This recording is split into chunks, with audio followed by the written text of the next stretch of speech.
Assalamualaikum warahmatullahi wabarakatuh. Ensiklopedia Al-Fatih kembali ke hadapan Anda untuk berbagi info Islami. Semoga menginspirasi aktivitas Anda hari ini. Dan jangan lupa klik tombol subscribe dan aktifkan notifikasi tombol lonceng agar tidak tertinggal berita terbaru dari Ensiklopedia Al-Fatih.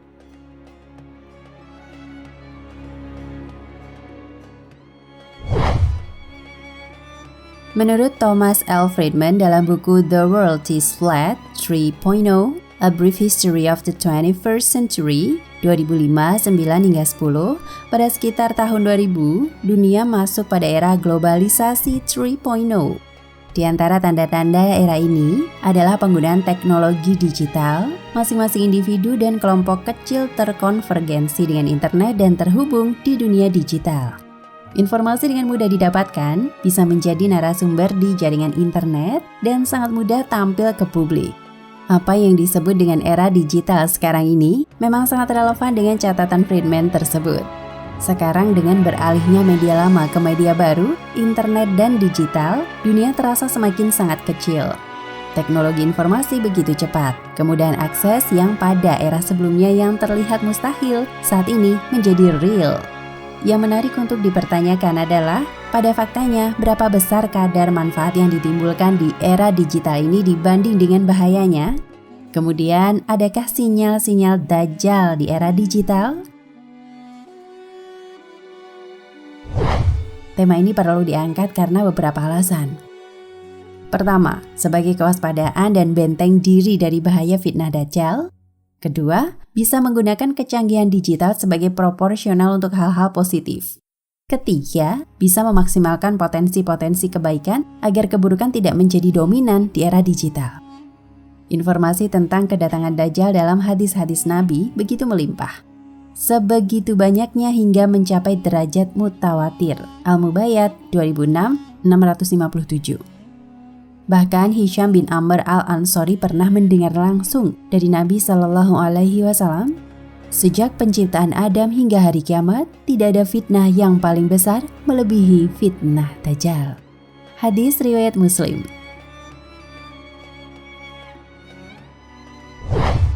Di sini, penulis tidak akan membahas detail-detail riwayat mengenai Dajjal, tapi berfokus kepada hal-hal substansial seputar Dajjal yang sinyal-sinyalnya bisa dilacak di era digital. Di antara hal-hal substansial terkait Dajjal, tanpa bermaksud membatasi, adalah sebagai berikut. Pertama, pandai berdusta dan mengaburkan kebenaran.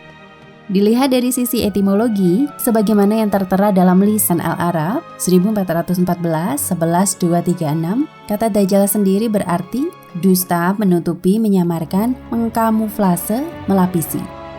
Bila ditilik dari hadis-hadis Nabi, memang Dajjal memiliki kemampuan tersebut. Apa yang oleh kebanyakan orang dianggap benar, bisa ditutupi sedemikian rupa olehnya sehingga menjadi salah. Demikian pula sebaliknya.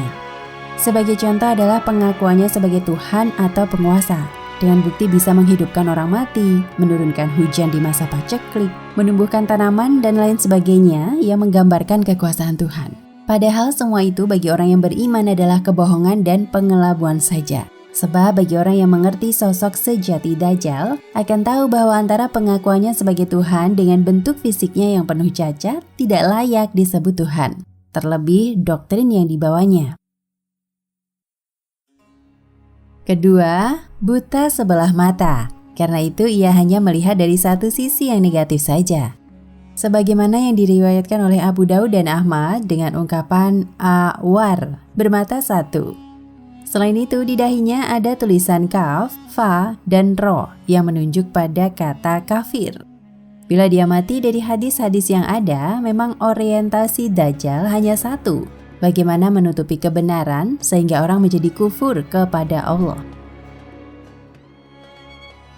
Ketiga, menggunakan syubhat dan syahwat untuk menundukkan seseorang. Dalam hadis riwayat Bukhari dan Muslim misalnya, kelak Dajjal di masa kemarau panjang akan membawa air dan api. Apa yang terlihat api oleh kebanyakan orang sejatinya adalah air, sedangkan yang terlihat air hakikatnya adalah api. Dengan syubhat dan syahwat ini, banyak sekali korban yang terkelabuhi. Keempat, kecepatan yang luar biasa. Melalui bacaan hadis-hadis Nabi, salah satu kemampuan Dajjal adalah kecepatannya. Kedatangan wujud aslinya di dunia hanya 40 hari. Namun 1 hari pertama laksana setahun, hari kedua seperti 1 bulan, dan hari ketiga bagaikan 1 minggu. Kemudian berikutnya normal seperti hari biasa. Hadis riwayat Muslim. Ini menunjukkan bahwa Dajjal memiliki kecepatan di atas rata-rata. Kelima, daya jangkau fitnah yang luas. Menurut riwayat Muslim, tidak ada satu negeri pun yang tak diinjak Dajjal melainkan Mekah dan Madinah. Ini menunjukkan bahwa daya jangkau fitnah Dajjal bukan hanya terbatas pada negeri tertentu, tapi akan mengena ke berbagai negara secara global, kecuali wilayah yang dilindungi oleh Allah. Sebenarnya masih banyak hal-hal substansial lainnya bisa dirujuk dalam hadis-hadis sahih.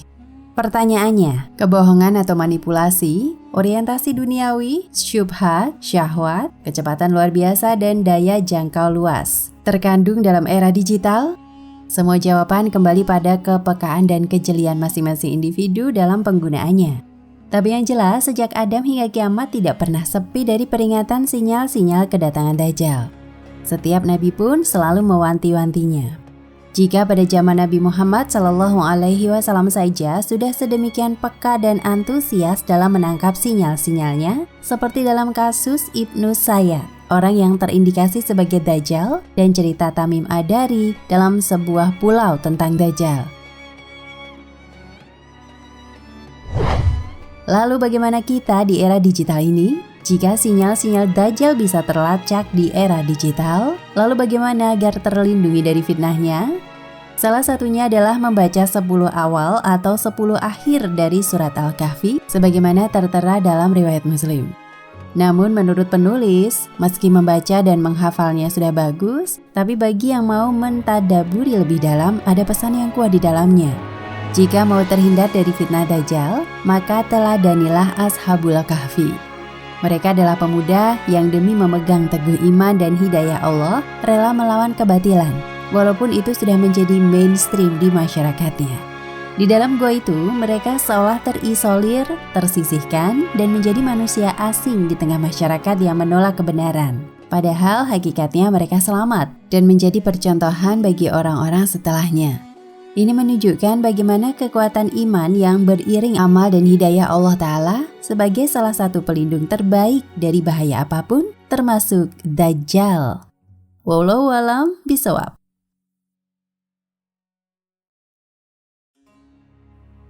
Nah, pemirsa Ensiklopedia Al-Fatih, sampai di sini perjumpaan kita kali ini. Semoga menginspirasi.